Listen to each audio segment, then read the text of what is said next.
অতি মৰ্মান্তিক খবৰ বুলি ক'ব লাগিব, কিয়নো এটা প্ৰকাণ্ড নাহৰ ফুটুকী বাঘ বাগজান আৰক্ষী থানাৰ নিচেই কাষতে দিয়ামলি চাহ বাগিচাৰ 23 নং লাইনত মৃত অৱস্থাত আমি প্ৰত্যক্ষ কৰিবলৈ সক্ষম হ'লোঁ।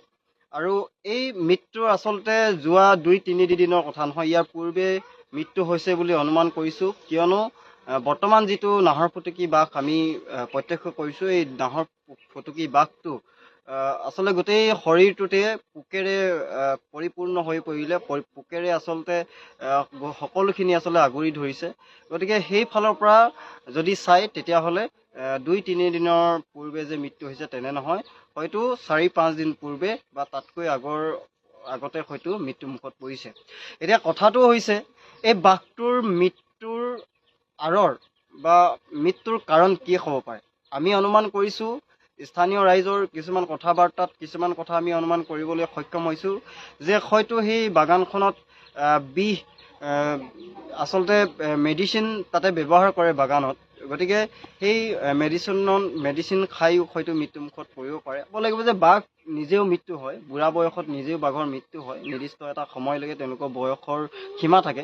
গতিকে এই বাঘটো এনেকুৱা জেগাত মৃত্যু হৈছে যেন কোনোবাৰ চক্ৰান্ত বলি হৈছে, কাৰোবাৰ চক্ৰান্ত বলি হৈছে, কোনোবাই তাক মৃত্যু কৰিছে। তেনেকুৱা ধৰণৰ কথাবিলাক ইতিমধ্যে আমি বিভিন্ন জনৰ লগত কথা পাতি আমি সেইখিনি গম পাইছোঁ। আৰু শেহতীয়াকৈ তিনিচুকীয়া ৰেঞ্জ ফালৰ পৰা আহি বন বিভাগে আহি বাঘটো উদ্ধাৰ কৰি মৰণোত্তৰ পৰীক্ষাৰ কাৰণে লৈ গৈছে।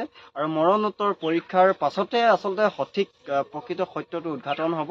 গতিকে এই ক্ষেত্ৰত আমি এই মৰণোত্তৰ পৰীক্ষাৰ যিটো ৰিয়েল ফেক্ট, এই ৰিয়েল ফেক্টটো ঢাকি নাৰাখি সম্পূৰ্ণৰূপে যাতে ৰাজহুৱা কৰে আৰু কোনো ধৰণৰ যাতে কুটি নাটি ৰৈ নাযায়, তাৰ কাৰণে আমি বিনম্ৰতাৰে সংশ্লিষ্ট কৰ্তৃপক্ষক আমি আবেদন জনাইছোঁ।